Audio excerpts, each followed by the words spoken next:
joining us. Today we're going to talk about how is your credit score calculated, some tips and tricks and things to consider when thinking about increasing your credit score, as well as I want to end with some resources from the CFPB, where if you have any disputes or where you need to go check on your credit to get not a free score, but a free report with the trade line items, so you could potentially dispute anything or just know where you stand, okay?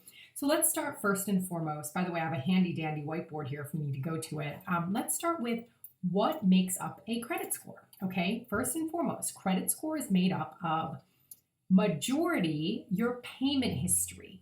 So 35% is made up of your payment history, which means paying your bills on time every single month, okay?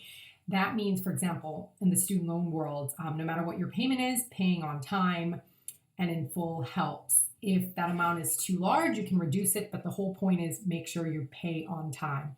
The second item is the amount you owe. So keeping your credit balance, that's 30% by the way. So keeping your credit balance lower than 30% of the total limit. That means, let's say you have a $10,000 credit card.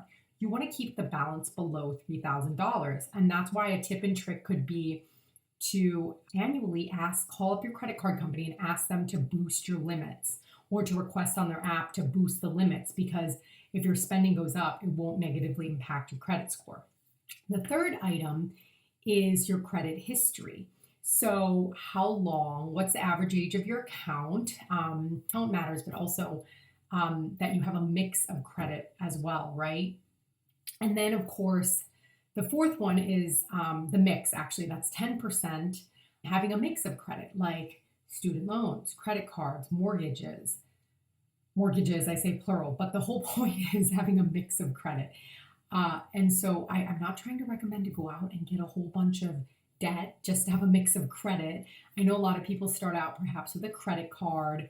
They might take a car loan. And I say this as someone with an 833 FICO score. I've never taken out an auto loan. I have student loans, I have multiple mortgages, and I have credit cards. And I do ask my limit to be increased every year. Also, I never do, every time I go into the store and they ask me, do you want to start a store credit card? I never say yes to that, because I don't want to just keep on starting a bunch of different credit lines unnecessarily. So for me, what has really worked is stick to one or two credit cards and keep on asking for a limit increase instead of having all these credit cards.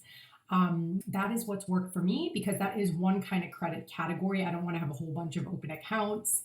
Who knows? They charge fees. It could be prone to getting lost. I don't want to deal with it.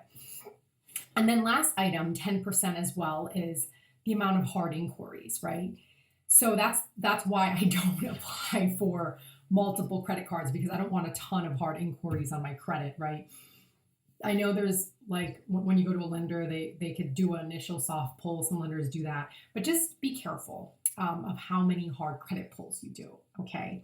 So just to summarize, 35% payment history, 30% how much you owe, you want to keep the balances low, 15% length of history, you want your average accounts to be long, which means if you have a 10-year history, you can stop using a card, but I would recommend not shutting it down.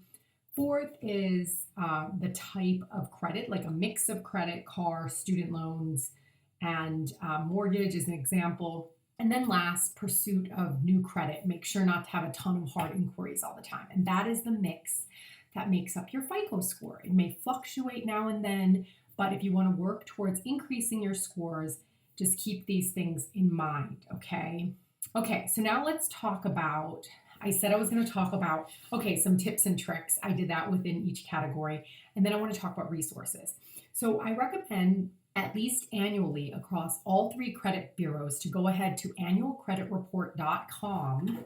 In fact, I'm going to go to it simultaneously and show you on the other side of the screen, annualcreditreport.com. You don't go to any other site. This is a free site. It's not free to get your credit score, but it's free to get your report. You can pull, I'd recommend at least once a year to pull across all three bureaus to just, check on your trade lines and make sure it's accurate. Make sure no one has opened a credit card in your name. Nowadays they mail so many credit card offers out, you never know. It's just good to go on there and request it. You click request your free report, and there's 3 steps. You fill out a form, then you pick the report you want. You can request one from each bureau. I recommend staggering out, like get one from Equifax, middle, like towards 1/3 of the year, get one from Experian, and then one towards the end of the year for TransUnion, just to stay on top of it. If you're going to buy a house, then of course you could check them all now if you would like. And then you request and review your report. Lastly, if you do find any issues with it, you can certainly request to dispute these matters, and you can send a letter straight into the different bureaus that list the error. And the CFPB, I will leave a link in the description, credit dispute, I'm typing it in on Google to be able to share the link with you, has a library of sample letters that you can use to dispute any errors. You just download them and fill it out with your information. It's the Consumer Financial Protection Bureau, and they're meant to be there to protect you.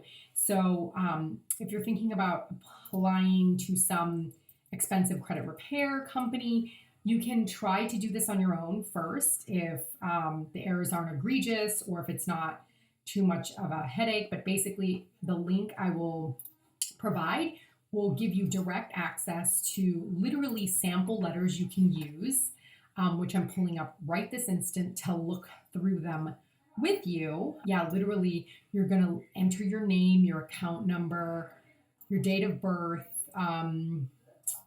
your return address, and you're going to state the credit bureau you're addressing, and you're going to give any information that explains your dispute as well as the dates associated with it.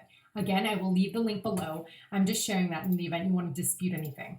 Last but not least, tips and tricks. It's really, especially if you want to buy a house, I would say in the next 3 to 6 months, it definitely cannot hurt to get on this now, just to look into it and to see what is on your credit report. And it's also good to just do annually to check for any identity theft issues and just make sure things are accurate. They're not dinging you for late payments you never made late, or including line items that just simply aren't yours. Like my name is Catalina Kayurawong, so the likelihood is somebody has my name is low, but if your name is more common, they might have mixed your name up with somebody else's similar name and might be reporting on their items on your credit report. So you just never know. It's always good to check.